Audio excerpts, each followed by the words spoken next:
اول جنت کے پتے، تحریر نمرہ احمد، قسط نمبر 2۔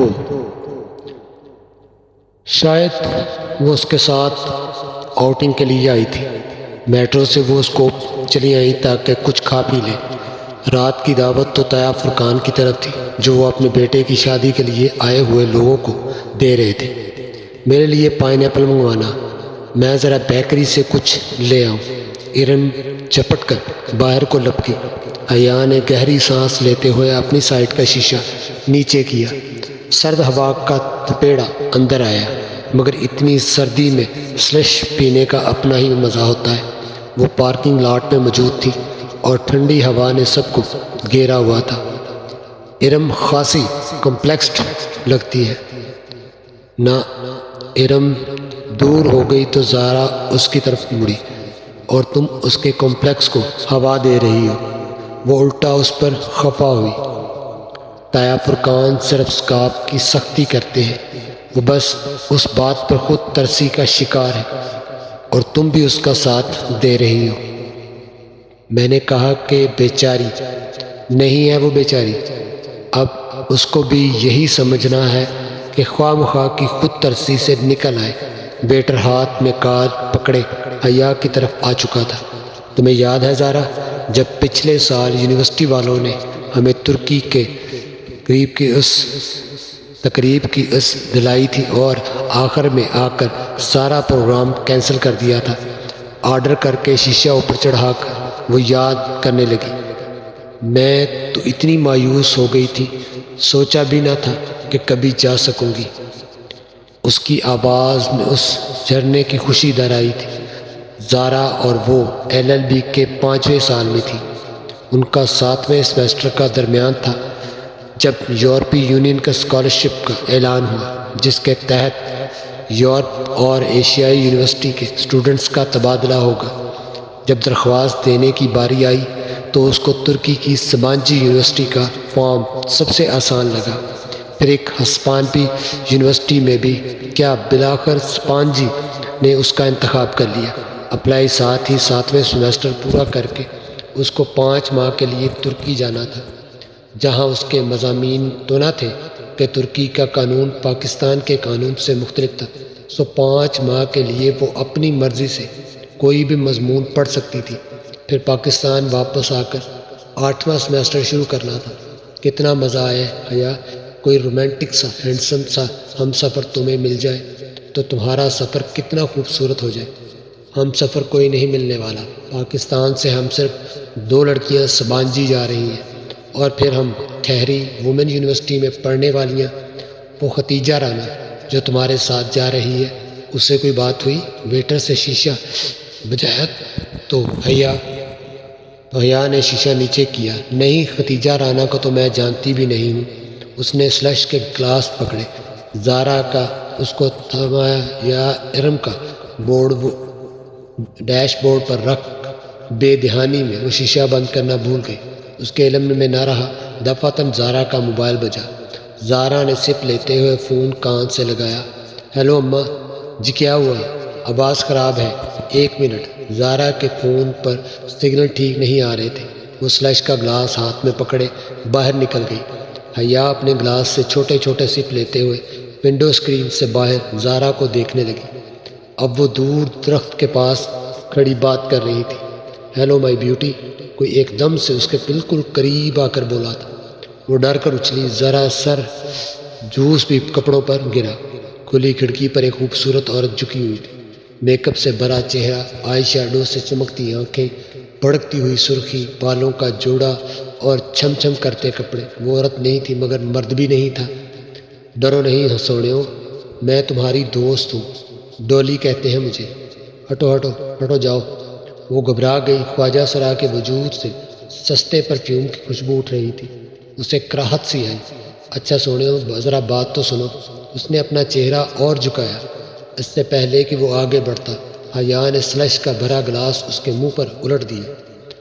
ٹھنڈی ٹھار برف منہ پر گری تو وہ بلبلا کر پیچھے ہوا۔ اس نے پھرتی سے شیشہ اوپر کر لیا۔ سنو جی، وہ مسکرا کر چہرہ صاف کرتے ہوئے شیشہ بجانے لگا۔ بند شیشے کی وجہ سے اس کی آواز کم آ رہی تھی۔ اب کوئی گانا گا رہا تھا۔ کپ کپاتے ہاتھوں سے اس نے اگنیشن میں چابی گھمائی اور گاڑی وہاں سے نکال لائی۔ گاڑی بیکری کے داخلی دروازے کے سامنے کھڑی۔ گاڑی روکی اور پیچھے مڑ کر دیکھا۔ دور درختوں کے پاس ڈولی نامی خواجہ سرا ابھی تک وہیں کھڑا تھا۔ وہ اس کے پیچھے نہیں آیا تھا۔ اب وہ گا بھی نہیں رہا تھا، بس خاموش گہری نگاہوں سے اسے دیکھ رہا تھا۔ اسے بے اختیار جھرجھری سی آئی۔ کہاں رہ گئی ہیں یہ دونوں؟ اس نے جھنجھلا کر ہارن پر ہاتھ رکھ دیا، پھر گردن موڑ کر دیکھا۔ وہ ابھی تک اسی کو دیکھ رہا تھا۔ اور زارا کو ڈراپ کر کے وہ اپنے کمرے میں آئی۔ ڈنر کا وقت ہونے والا تھا۔ اس نے کپڑے بھی ڈنر کی مناسبت سے پہنے تھے، مگر جوس چھلکنے کی وجہ سے زارا داغ پڑ گیا تھا۔ اس نے جلدی سے اپنا دوپٹہ دھو کر استری کیا۔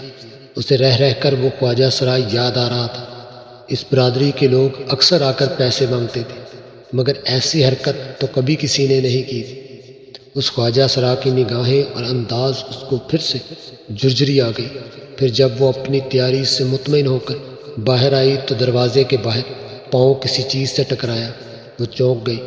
دروازے کے ساتھ فرش پر وہ سفید ات کھلے گلابوں کا بوکے پڑا تھا، ساتھ میں ایک بند لفافہ بھی تھا۔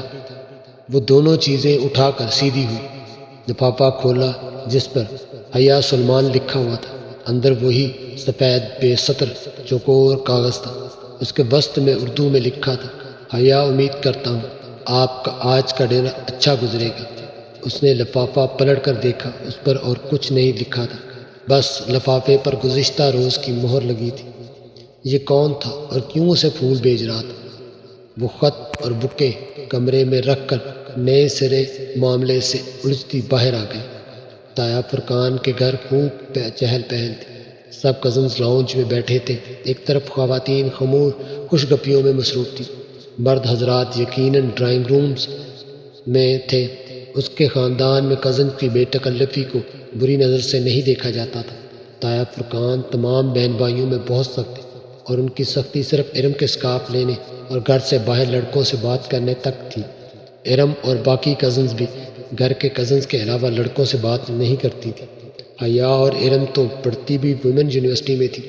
ہاں، دوسرے چار اور خود سلمان صاحب اپنے بچوں کی شادیاں مکس گیدرنگ میں کریں گے۔ ان کا خاندان زیادہ بڑا نہیں تھا۔ وہ لوگ 3 بھائی اور 1 بہن تھے۔ تایا فرقان سب سے بڑے تھے۔ داؤد، فرخ، ارم اور سمیہ ان کے بچے تھے۔ فرخ میڈیکل کر چکا تھا اور آج کل پولی کلینک میں ہاؤس جاب کر رہا تھا، اور حیا سے 3 سال بڑا تھا، اور سمی فرخ سے سال بھر چھوٹا تھا اور MBA جاب کر رہا تھا۔ سب سے بڑے داؤد کی شادی ہو رہی تھی۔ فرقان صاحب کے بعد سلمان تھے۔ ان کی ایک ہی بیٹی حیا اور بیٹا روہیل تھا۔ روہیل پڑھائی کے سلسلے میں امریکہ میں ہوتا تھا۔ پھر زاہد چچا تھے۔ ان کی بڑی 2 جڑواں بیٹیاں مہوش اور سہرش تھیں۔ پھر بیٹا رضا انجینئر تھا۔ سب سے چھوٹی بیٹی شنا A لیول کر رہی تھی۔ اس وقت روہیل کے علاوہ، جو کہ امریکہ میں تھا، اور داؤد کے جو ڈرائنگ روم میں تھا، باقی سب کزنز لاؤنج میں بیٹھے تھے۔ لڑکیاں کارپٹ پر دائرہ بنا کر بیٹھی تھیں۔ ارم ڈھولک بجا رہی تھی۔ اس کا دوپٹہ سر سے ڈھلک کر کندھے پر آ گیا تھا۔ اگر ابھی تایا جان یہاں آ جاتے تو وہ فوراً دوپٹہ سر پر لے لیتی۔ وہ مہوش سہرش کے ساتھ سر ملا رہی تھی، اور لڑکے اوپر صوفے پر بیٹھے ان پر فکرے اچھال رہے تھے۔ ہیلو ایوری ون، وہ سینے پر ہاتھ باندھے چلتی ہوئی ان کے قریب آ کر رکی۔ سب کی نظریں اس پر رکی۔ سفید چہرے کے ارد گرد کالے بال اور کاجل سے لبریز آنکھیں۔ وہ تھی ہی اتنی حسین کہ ہر اٹھی نگاہ میں ستائش ابھر آتی۔ حیا کیسی ہو؟ آؤ ان لڑکوں کو ہراتے ہیں۔ بیٹھو نا، بہت سی آواز میں اس سے ٹکرائی۔ اس نے کندھے اچکائے اور کہا، پہلے میں سائمہ تائی کی کچن میں مدد کروں گی۔ اس نے ارم کی امی کا نام لیا تھا، جنہوں نے اس کو آتا دیکھ کر فوراً کچن کا رخ کیا تھا۔ سائمہ تائی نے یقیناً اس کو نہیں دیکھا تھا، ورنہ فوراً بلائے لیتی۔ ارم سے زیادہ سمجھدار تو بقول ان کے حیا تھی۔ سائمہ تائی کے پیچھے زاہدہ چچا کی بیگم عابدہ بھی تھی، کچن میں چلی گئی۔ اب صوفے پر حیا کی امی فاطمہ بیگم اکیلی بیٹھی تھی۔ اماں، میں ذرا تائی کی مدد کروا دوں؟ ان کو اپنی طرف دیکھتا پا کر حیا نے کہا تو انہوں نے اطمینان سے سر ہلا دیا۔ وہ مطمئن سی آگے بڑھ گئی اور وہ راہداری سے گزر کر کچن کے دروازے کی طرف بڑھی۔ تبھی سائمہ تائی کی تیز آواز اس کی سماعت سے ٹکرائی۔ جیسے میں جانتی نہیں نا، یہ سارے رنگ ڈھنگ کس کے لیے ہے؟ ایک میرے ہی بیٹے ملے ہیں اس کو پاگل بنانے کے لیے۔ وہ بے اختیار 2 قدم پیچھے ہو کر دیوار سے جا لگی۔ یہ سائمہ تائی کس کی بات کر رہی ہیں؟ تب ہی میں کہوں بھابھی، یہ رضا کیوں ہر وقت حیا کرتا رہتا ہے؟ یہ عابدہ چچی تھی، اس کو اس بارے میں کہہ رہی تھی۔ پچھلی دفعہ جب ہم سلمان بھائی کی طرف کھانے پر گئے تو کس طرح نقص تیار ہو پھر رہی تھی۔ تب سے رضا میرے پیچھے پڑا ہے کہ حیا کا رشتہ مانگے۔ اس لڑکی کو لڑکوں کا دل جیتنے کا فن آتا ہے۔ کتنی مشکل سے داؤد کے دل سے اس کا خیال نکالا تھا میں نے، اور فرقان نے وہ تو اڑ ہی گیا تھا کہ شادی کروں گا تو حیا سے، مگر جب فرقان نے سرکتی کی کہ ایسی بے پردہ اور آزاد خیال لڑکی کو اپنی بہو بنا کر ہم نے اپنی آخرت خراب کرنی ہے، تب کہیں جا کر وہ مانا تھا۔ اور اب یہ فرق کو پتہ نہیں کیا ہو گیا ہے۔ کیا کروں اس لڑکے کا؟ اب وہ پھر کیل کانٹوں سے لیس ہو کر آ جائے گی اور اس کے جاتے ہی فرق ضد کر لگا کر بیٹھ جائے گا۔ اب میری ارم بھی ہے، مجال ہے گھر سے باہر سر پر دوپٹہ لیے بغیر نکلے۔ سائمہ تائی بہت فخر سے کہہ رہی تھی، اور وہ دھواں ہوتے چہرے کے ساتھ دیوار سے ٹیک لگاتے کھڑی تھی۔ اسے لگا کہ اس نے مزید کچھ سنا تو اس کے اعصاب جواب دے جائیں گے۔ بدک اپنے وجود کو سنبھالتے وہ واپس مڑی۔ کس بات پر ہنستے ہوئے فرق پر کی نگاہ اس پر پڑی تو اس کو راہداری سے آتا دیکھ کر اس کی ہنسی رک گئی۔ وہ مسکرایا۔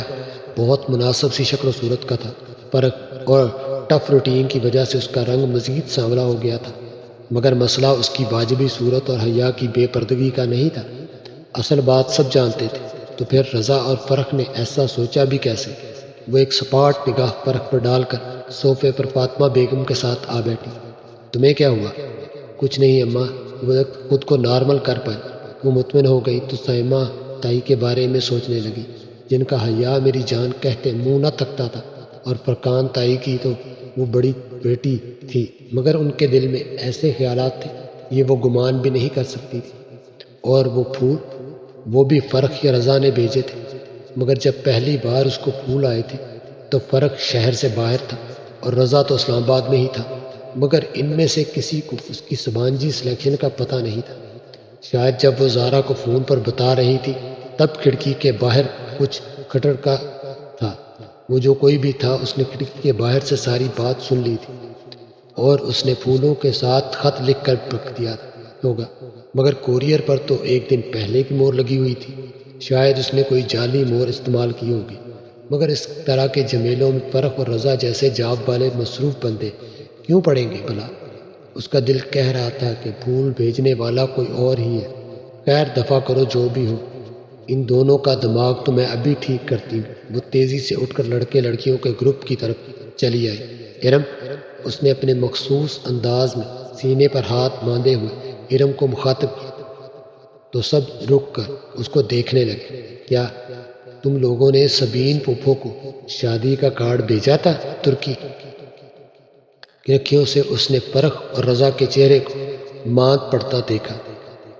سلمان چچا کو کارڈ دیا تھا، انہوں نے بھجوا دیا ہوگا، اور سبین پھوپھو کو ابو نے فون کر کے کہہ دیا تھا۔ کیا سبین پھوپھو آئیں گی؟ آنا تو چاہیے، قریبی رشتہ ہے، تم سے نہ صحیح ہم سے تو ہے۔ اس نے قریبی رشتے پر زور ڈالتے ہوئے فرق اور رضا پر ایک نظر ڈالی۔ ان کے چہرے پھیکے پڑے تھے اور دونوں ہی سوچ میں گم تھے۔ پھر کھانے کے وقت سائمہ تائی نے سب سے پہلے اس کو بلایا۔ حیا میری جان، تم تو سمجھدار ہو، یہ ارم تو بس تم نے ٹیبل پر خیال رکھنا ہے۔ جیسے ہی کوئی ڈش خالی ہو یا آدھی ہو جائے تو فوراً ظفر کک کو آواز دے دینا، ٹھیک؟ شور تائی، میں خیال رکھوں گی۔ وہ بدک مسکرائی ہوئی شروع کرنے لگی، سرو کرنے لگی۔ چند منٹ بعد سب کھڑے اپنی اپنی پلیٹوں میں کھانا نکال رہے تھے۔ تایا جان، آپ نے سلاد نہیں لیا؟ وہ رشین سلاد کا پیالہ ہاتھ میں لیے ابو اور تایا فرقان کی طرف آئی۔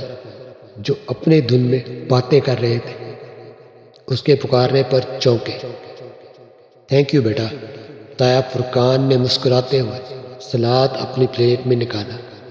وہ شلوار کرتے میں ملبوس تھے اور شال لی تھی۔ باروب چہرے پر مونچھیں۔ سلمان صاحب ان کے برعکس کلین شیپ ڈنر سوٹ میں بہت سمارٹ لگ رہے تھے۔ دونوں کی سوچیں ان کے حلیوں جیسی تھی۔ ابا آپ بھی لینا۔ سلمان، تم نے سبین کو کارڈ پوسٹ کر دیا تھا؟ تایا کو اچانک شدہ اس کی شکل دیکھ کر یاد آیا تھا۔ سلمان صاحب کا چچے سے سلاد بھرتا ہاتھ ذرا سا سست پڑا اور چہرے پر کڑواہٹ پھیل گئی۔ بہت آہستہ آہستہ انہوں نے پیچھے پیٹ میں دبا آہستہ ہاتھ انہوں نے کر دیا تھا۔ ان کے لہجے میں کاٹ تھی۔ ہاں جی، پوسٹ کر دیا تھا، جو حیا کے لیے نئی تھی۔ ابا، سبین پھپھو شادی پر آئیں گی؟ وہ پوچھے بنا نہ رہ سکی۔ کل مہندی ہے، آنا ہوتا تو آج آ چکی ہوتی۔ 30 سالوں میں جو عورت صرف کچھ دفعہ ملنے آئی ہو، وہ اب بھی نہ آئے تو بہتر ہے۔ فرقان تایا بھی دنگ رہ گئے۔ سلمان، کیا ہوا ہے؟ کچھ نہیں، تھینک یو بیٹا، سلمان صاحب نے حیا کو کہا۔ اس کا مطلب تھا کہ اب تم یہاں سے جاؤ، اور وہ اشارہ سمجھ کر سر جھکاتے وہاں سے آ گئے۔ بہت آہستہ سے سلاد کا پیالہ میز پر رکھا اور اپنی آدھی بھری پلیٹ اٹھا لی، مگر اب کچھ کھانے کو جی نہیں چاہ رہا تھا۔ یہ ابا کو کیا ہو گیا تھا؟ وہ پھپھو کے بارے میں ایسی باتیں کیوں کر رہے تھے؟ پھر اس سے رہا نہیں گیا۔ وہ اپنی پلیٹ اٹھا کر ستون کے ساتھ کھڑی ہو گئی، جس کی دوسری طرف ابا اور تایا کھڑے تھے۔ بظاہر اپنی پلیٹ پر نظر چمکاتے کان ان دونوں کی باتوں کی طرف تھے۔ حیا کے لیے لغاری نے اپنے بیٹے کا پرپوزل دیا ہے۔ سلمان صاحب نے اپنے دوست کا نام لیا تو حیا کے ہاتھ میں پکڑی ہوئی پلیٹ لرز گئی۔ یہ کیا کہہ رہے ہو؟ فرقان تایا ششدر رہ گئے۔ بھائی، اس میں حیرت کی کیا بات ہے؟ ولید اچھا لڑکا ہے، کل مہندی پر آئے گا تو ملواؤں گا۔ سوچ رہا ہوں حیا سے پوچھ کر ہاں کر دوں۔ مگر سلمان، یہ کیسے ہو سکتا ہے؟ کیوں نہیں ہو سکتا بھائی؟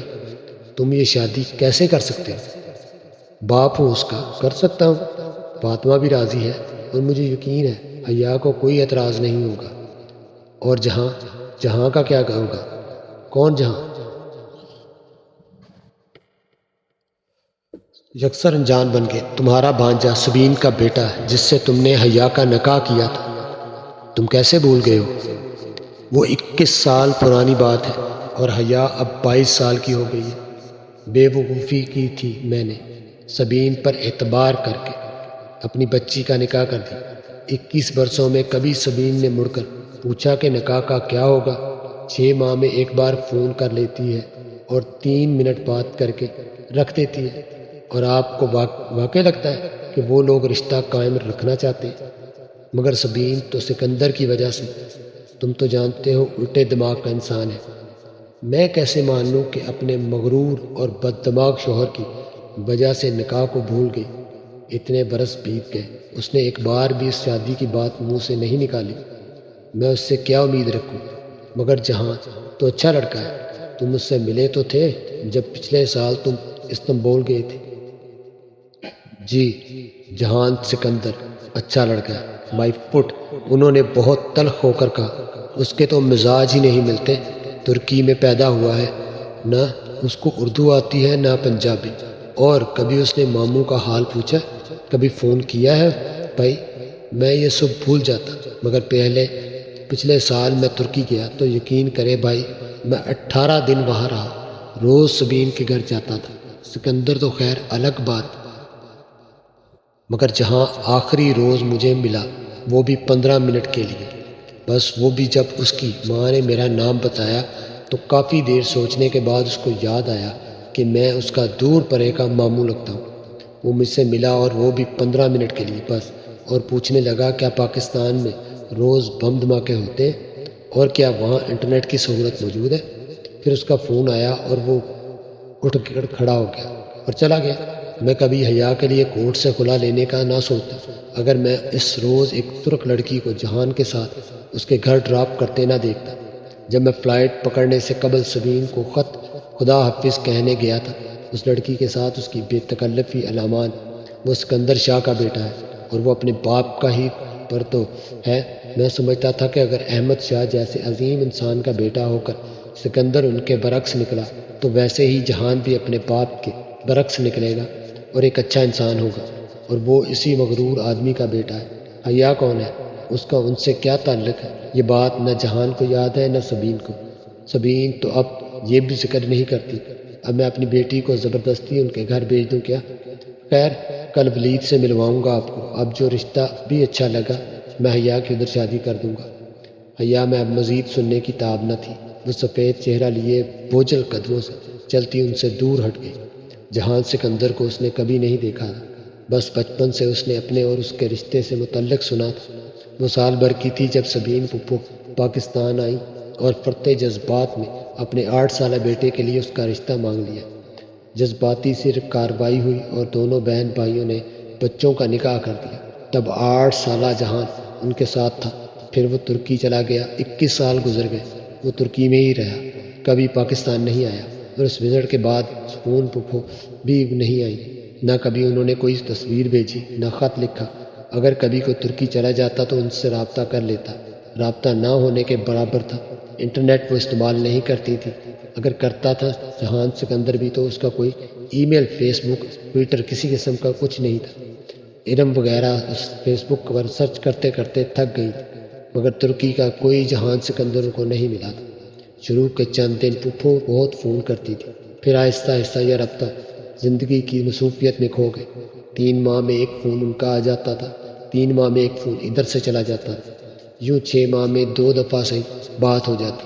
رسمی الیک سلیک، موسم کا حال احوال، سیاست پر بات اور اللہ۔ ان تمام باتوں کے باوجود وہ خود کو ذہنی طور پر جہان سے وابستہ کر چکی تھی۔ نکاح کے وقت کی تصویر آج بھی اس کے پاس محفوظ تھی۔ 8 سالہ بھورے بالوں میں اور سنہری رنگت والے خوبصورت لڑکا جس کو اس نے کبھی اپنے روبرو نہیں دیکھا تھا، اور شاید ترکی جانے کی ساری خوشی کی وجہ بھی یہی تھی جس پر ابا نے پانی پھیر دیا تھا۔ اس روز اسے رہ رہ کر جہان پر غصہ آ رہا تھا، جس کی بے رخی کے باعث اب یہ رشتہ ایک سوالیہ نشان بن گیا۔ مگر خیر، داور بائی کی شادی ہو جائے اور سمیسٹر ختم ہو جائے تو وہ ترکی جائے گی اور ان کو ضرور ڈھونڈے گی۔ حیا کدھر ہو؟ وہ لابی میں آویزاں آئینے کے سامنے کھڑی ماتھے پر ٹیکا درست کر رہی تھی جب فاطمہ بیگم اسے پکارتی آئی۔ ہر طرف گہما گہمی تھی، ایک ناقابل فہم شور سا مچا تھا۔ مہندی کا فنکشن شروع ہو چکا تھا، سب باہر جانے کی جلدی میں چاہے ادھر ادھر بھاگ رہے تھے، اور وہ بھی تک وہیں کھڑا۔ کیا ہوا اماں؟ وہ ٹیکے کے ساتھ الجھی ہوئی تھی جو ماتھے پر سیٹ ہو کر نہیں دے رہا تھا۔ سونے کا گول سکے کی شکل کا ٹیکا جس کے نیچے ایک سرخ روبی لٹک رہا تھا بار بار ادھر ادھر جھول جاتا۔ ٹیکے کو ٹھیک کرتے ہوئے مسلسل اس کی چوڑیاں کھٹک رہی تھیں۔ جلدی آؤ، تمہارے ابا بلا رہے ہیں، کسی سے ملوانا ہے تمہیں۔ ان کی آواز میں خوشی کی رمق تھی۔ وہ چونک کر ان کو دیکھنے لگی۔ نفیس سی سلک کی ساڑی اور ڈائمنڈز پہنے وہ خاصی باوقار اور خوش لگ رہی تھی۔ اس کی انگلیوں نے ٹیکا چھوڑ دیا۔ دل زور سے دھڑکا۔ کیا پھپھو آ گئی تھی؟ اور ان کا مغرور بیٹا بھی؟ کدھر ہے ابا؟ وہ دھک دھک کرتے دل کے ساتھ ان کے پیچھے باہر نکلی۔ گیٹ کے قریب سلمان کھڑے دکھائی دے رہے تھے۔ ان کے ساتھ ایک خوبرو سا لڑکا کھڑا تھا جس کے شانے پر ہاتھ رکھ کے وہ بات کر رہے تھے۔ سامنے خاصے پروکار سے سوٹ میں مربوس ایک صاحب اور ایک ڈیسنٹ کی خاتون تھی۔ وہ دونوں پہلوؤں سے لہنگا سنبھالتی ان کے قریب آئی۔ اور یہ حیا ہے میری بیٹی۔ سلمان صاحب نے مسکرا کر اسے شانوں سے تھاما۔ السلام علیکم۔ اس نے سر کو جنبش دیتے ہوئے مدھم آواز میں سلام کیا۔ وعلیکم السلام بیٹا۔ وہ تینوں دلچسپی سے اسے دیکھنے لگے۔ اس نے ڈل گولڈن کلر کا لہنگا پہنا تھا، کامدار بلاؤز کی آدھی سے بھی چھوٹی آستین اور ان سے نکلتے اس کے دودھیا بازو سنہرے موتیوں کی شعاؤں میں سنہرے لگ رہے تھے۔ بھاری کامدار دوپٹہ اس نے گردن میں ڈال رکھا تھا۔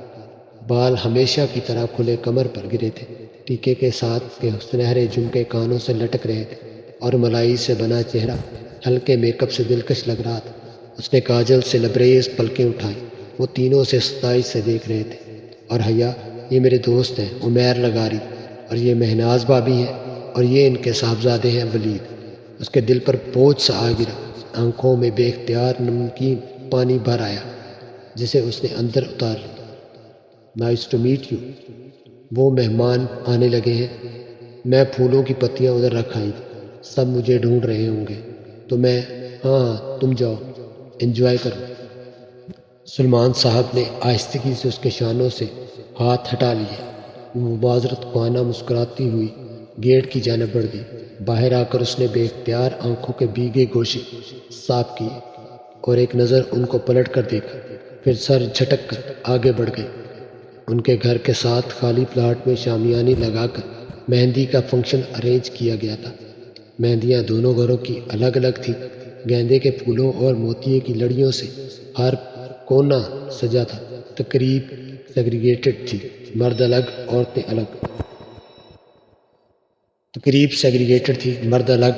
الگ۔ ہاں، عورتوں کی طرف خاندان کے مردوں کا آنا جانا لگا تھا۔ مریم بھی سلور کامدار لہنگے میں ادھر ادھر گھوم رہی تھی۔ وہاں ڈی جے بھی تھا۔ مووی والے اور ریفریشمنٹ سرو کرتے باہر کے مرد تھے، مگر آج تو شادی کا ایک فنکشن تھا۔ پھر سر ڈھانکنے کی پابندی کیسی ہوتی؟ شادیوں پہ تو خیر ہوتی ہے نا، پر حیا۔ ڈانس شروع کرے؟ ارم اپنا لہنگا سنبھالتی ہوئی اس کے پاس آئی۔ ہاں ٹھیک ہے، تم گانا لگواؤ۔ اور یہ کون ہے؟ سلمان۔ سامنے والی کرسیوں کی قطار کے ساتھ کھڑی ایک لڑکی کرسی پر بیٹھی خاتون سے جھک کر مل رہی تھی۔ اس نے سیاہ عبایا اور اوپر سٹول لے رکھی تھی۔ عجیب بات تھی کہ اس لڑکی نے انگلیوں سے نقاب تھام رکھا تھا۔ کون؟ ارم نے پلٹ کر دیکھا، پھر گہری سانس لے کر مڑی۔ یہ ایلن ہے۔ کون؟ حیا نے حیرت سے کہا۔ ایلن؟ ارے شیلا بھابی ہیں یہ، پوری دنیا سے الگ۔ ان کی 1.5 اینٹ کی مسجد ہوتی ہے، بس توجہ کھینچنے کے لیے فنکشنز پر بھی عبایا نقاب میں ملتی ہیں۔ اب پوچھو بھلا عورتوں کے فنکشن میں کس سے پردہ کر رہی ہیں؟ ہاں واقعی عجیب ہے یہ بھی۔ اس نے شانے اچکائے۔ وہ ان کے 1 سیکنڈ کے کزن کی وائف تھی اور سال بھر پہلے ہی شادی ہوئی تھی۔ ڈی جے نے گانا سیٹ کر دیا۔ انہوں نے مووی والے کو ڈانس کی مووی بنانے سے منع کر دیا اور پھر اپنا مہارت سے تیار کردہ رقص شروع کیا۔ ایک سنہری پری لگ رہی تھی تو دوسری چاندی تھی۔ جب پاؤں دب گئے اور خوب تالیاں بجی تو وہ جتنے ہوئے کرسیوں کی طرف آئیں۔ السلام علیکم شیلا بھابی۔ وہ لڑکی بھی اس میز پر موجود تھی۔ ارم نے فوراً سلام کیا۔ حیا نے بھی پیروی کی۔ وعلیکم السلام، کیسی ہو تم دونوں؟ وہ مسکرا کر خوش دلی سے ملی۔ ایک ہاتھ کی 2 انگلیوں سے اس نے ابھی تک سیاہ نقاب تھام رکھا تھا۔ بالکل ٹھیک شیلا بھابی، نقاب اتار دیں۔ ادھر کون ہے؟ شیلا نے جواباً مسکرا کر سر ہلایا، مگر نقاب اسی طرح پکڑے رکھا۔ ماشاءاللہ تم دونوں بہت پیاری لگ رہی ہو۔ وہ بات کرتے کرتے ذرا سی ترچھی ہو گئی۔ حیا نے حیرت سے دیکھا۔ شاید اس طرف مووی والا فلم بنا رہا تھا، اس لیے عجیب عورت ہے۔ اتنی بھی کیا بے اعتباری، ہماری فیملی میں ہے، ہم کون سا باہر کسی کو دکھائیں گے؟ حیا بڑبڑائی، پھر وہ جلدی ہی وہاں سے اٹھ گئی۔ اماں جانے کدھر تھی؟ کس سے بات پوچھے سبین وہ آئی ہیں یا نہیں؟ وہ کافی دیر اسی شش و پنج میں مبتلا رہی، پھر گھر چلی آئی اور ٹی وی لاؤنج میں فون کے ساتھ رکھی ڈائری اٹھائی۔ تھکن کی وجہ سے دم سے صوفے پر گری اور سبین پھپھو کا نمبر تلاش کرنے لگی۔ اس نے کبھی ان کو یوں فون نہیں کیا تھا، مگر آج دل کے ہاتھوں ہار گئی تھی۔ ترکی کا وہ نمبر ملا ہی گیا۔ اس نے ریسیور اٹھایا اور نمبر ڈائل کیا۔ گھنٹی جانے لگی تھی۔ اس کے دل کی دھڑکن تیز ہو گئی۔ 5ویں گھنٹی پر فون اٹھا لیا گیا۔ ہیلو، بھاری مردانہ آواز اس کی سماعت سے ٹکرائی۔ السلام علیکم، اس نے خشک لبوں پر زبان پھیری۔ جواباً وہ کسی انجان زبان میں کچھ بولا۔ میں پاکستان سے بات کر رہی ہوں، گڑبڑا کر انگریزی میں بتانے لگی۔ پاکستان سے کون؟ اب کہ وہ انگریزی میں پوچھ رہا تھا اس کی آنکھوں میں پانی بھرنے لگا۔ میں سبین سکندر کی بھتیجی ہوں، پلیز ان کو فون دے دیں، وہ تو باہر گئی ہیں، کوئی میسج ہے تو بتا دیں، وہ مصروف سے انداز میں کہہ رہا تھا۔ اب یہ جو باہر گیا تھا اسے کچھ اندازہ نہ تھا۔ وہ سبین پھپھو نے پاکستان نہیں آنا کیا داور بھائی کی شادی پر؟ نہیں، وہ بزی ہے۔ شاید وہ فون رکھنے ہی لگا تھا کہ وہ کہہ اٹھی، آپ کون؟ ان کا بیٹا جہان۔ کھٹ سے فون رکھ دیا گیا۔ اس نے بھیگی آنکھوں سے ریسیور کو دیکھا اور پھر زور سے کریڈل پر پنچ دا۔ آنسو صاف کیے اور اٹھ کر باہر آئی تو گیٹ کی طرف سے ظفر چلا آ رہا تھا۔ اس کے ہاتھ میں سفید ادکھلے گلابوں کا بکے تھا۔ وہ بے اختیار ٹھٹک کر رک گئی، پھر لہنگا سنبھالتی زینے اتر آئی۔ یہ کیا ہے ظفر؟ وہ تسی اتھے ہو؟ یہ کورے والا نے دیا ہے تہاڈے لئی۔ ظفر نے گلدستے اور ایک بند لفافہ اس کی طرف بڑھا دیا۔ وہ پچھلے 7 سال سے طائف فرقان کا ملازم تھا۔ ٹھیک ہے تم جاؤ۔ اس نے بکے کو بازو اور سینے کے درمیان پکڑا اور دونوں ہاتھوں سے بند لفافہ کھولنے لگی۔ حسب معمول اس میں سفید کاغذ تھا جس کے بالکل درمیان میں اردو میں ایک سطر لکھی تھی، اس لڑکی کے نام جو کبھی کسی انچاہے رشتے کے بننے کے خوف سے روتی ہے تو کبھی کسی بن چاہے انچاہے رشتے کے ٹوٹنے کے خوف سے۔ وہ سن کر رہ گئی، پھر گھبرا کر ادھر ادھر دیکھا۔ گیٹ کھلا تھا، مہندی والی جگہ سے بہت سے لوگ آ جا رہے تھے۔ ایسے میں کوئی ادھر آیا تھا جو بغور مشاہدہ کر رہا تھا۔ اس نے لفافے کو پلٹا۔ کوریئر کی مہر 1 روز قبل کی تھی۔ ابھی 10 منٹ قبل وہ جہان کے ساتھ پہلی دفعہ بات کر کے روئی تھی۔ بن چکا انچاہا رشتہ، اور گھنٹہ بھر پہلے ولید اور اس کے والدین سے ملی تھی۔ انچاہے رشتے کے بننے کے خوف پہ یہ کون تھا جو اتنا باخبر تھا؟ ایک دن قبل ہی اسے کیسے علم ہوا کہ وہ آج 2 دفعہ روئے گی؟ وہ خوف زدہ سی کھڑکی بار بار وہ تحریر پڑھنے آ رہی تھی۔ ابا نکل تو نہیں گئے؟ وہ پرفیوم کی بوتل بند کرتی مخصوص ہال اور گیٹ کھلنے کی آواز پر موبائل اور پرس اٹھا کر باہر کو بھاگی۔ مقررہ وقت ہونے کو تھا اور آج داور بھائی کی بارات تھی۔ پورچ خالی تھا۔ طائف فرقان کے پورشن سے البتہ آوازیں آ رہی تھیں۔ اب کیا کرے؟ ابا کو فون کرے یا طائف فرقان کے گھر جا کر کسی سے لفٹ مانگے؟ وہ سوچ ہی رہی تھی کہ گیٹ پر ہارن ہوا۔ اس نے رک کر دیکھا، سیاہ چمکتی اکارڈ باہر کھڑی تھی۔ اس کی ہیڈ لائٹس خاصی تیز تھی۔ اس نے بے اختیار ماتھے پر ہاتھ کا سایہ بنا کر دیکھنا چاہا، اور ولید لگاری تھا۔ ساتھ فرنٹ سیٹ پر اس کے والد تھے اور پیچھے والدہ۔ السلام علیکم بھیا۔ وہ دروازہ کھول کر باہر نکلا۔ وہ دھیمی ہوتی ہیڈ لائٹس میں ان کے سامنے کھڑی تھی۔ گہرے سرخ کامدار بغیر آستینوں والا فراق جو پاؤں تک آتا تھا، اور نیچے ہم رنگ تنگ پنجامہ، گولڈن دوپٹہ گردن میں تھا۔ ہمیں میرج ہال کا علم نہیں ہے۔ انکل ہے؟ وہ اس نظر انداز کرتی لغاری صاحب کے دروازے کے پاس رکی۔ انکل پیراڈائز ہال جانا ہے، اور ابا شاید نکل گئے، مجھے پتہ ہی نہیں چلا۔ اوہ، تو آپ کے چچا وغیرہ؟ وہ تو ابا سے پہلے چلے گئے تھے۔ ٹھہرے، ابا زیادہ دور نہیں، میں انہیں واپس… ارے وہ کیوں واپس آئیں؟ آپ ہمارے ساتھ آ جاؤ۔ ہاں بیٹا آؤ۔ مسز مہناز لغاری نے فوراً دروازہ کھولا۔ اب اگر ابا کا انتظار کرتی تو آدھا فنکشن نکل جاتا۔ چلے ٹھیک ہے۔ وہ گاڑی میں بیٹھ گئی تو وہ ہماری بیٹی کیا کرتی ہے؟ راستے میں لغاری صاحب نے پوچھا۔ میں ان کی بیٹی کب سے ہو گئی؟ جی میں شریعہ اینڈ لا میں LLB آنرز کر رہی ہوں۔ یعنی کہ آپ اسلامی وکیل ہو؟ جی۔ وہ پھیکا سا مسکرائی۔ یہ لوگ اتنی اپنائیت کیوں دے رہے تھے اسے؟ حیا بیٹا، آپ کا شادی کے بعد پریکٹس کا ارادہ ہے؟ کیونکہ میں اور آپ کے انکل تو کبھی اس معاملے میں زبردستی کے قائل نہیں ہیں۔ خود ولید کو بھی شادی کے بعد بیوی کے جاب کرنے پر کوئی اعتراض نہیں ہے، مہناز کہہ رہی تھی، اور وہ ہکا بکا ان کو دیکھ رہی تھی۔ کیا معاملات اتنے آگے بڑھ چکے ہیں یا وہ اس خوش فہمی کا شکار تھے کہ ابا ان کو کبھی انکار نہیں کرے گا؟ وہ اس وقت پرسکون ہوئی جب میرج ہال کی بتیاں نظر آنے لگیں۔ لفٹ کا شکریہ انکل۔ وہ انکل اور آنٹی کے ساتھ بھی باہر نکلی۔ اس پر انکل کا موبائل بجا تو معذرت کر کے ایک طرف چلے گئے۔ مہناز آنٹی ان کے پیچھے ہو گئی۔ حیا سنیے۔ وہ جانے لگی تو ولید نے پکارا، مجھے آپ سے بات کرنی ہے، مگر یہ مناسب نہیں ہے، مگر مجھے اسی رشتے کے متعلق بات کرنی ہے۔ اگر آپ 2 منٹ اندر بیٹھ کر بات سن لیں تو۔ ساتھ ہی اس نے فرنٹ سیٹ کا دروازہ کھولا۔ روشنی کا ایک کوند سی اس کے ذہن میں پکا موقع اچھا تھا۔ اس کو اپنے نکاح کے بارے میں بتا کر سارا معاملہ یہیں دبا سکتی تھی۔ ٹھیک ہے، لیکن یہاں ہمارا رشتہ دار ہے۔ اگر ڈونٹ وری، میں کار کو بیک سائڈ پر لے جاؤں گا، آپ بیٹھیے۔ وہ بیٹھی تو ولید سن سے گاڑی آگے بڑھا لے گیا۔ آپ کو جو بھی کہنا ہے جلدی۔ کیسے؟ پھر وہ مجھے بھی کچھ کہنا ہے۔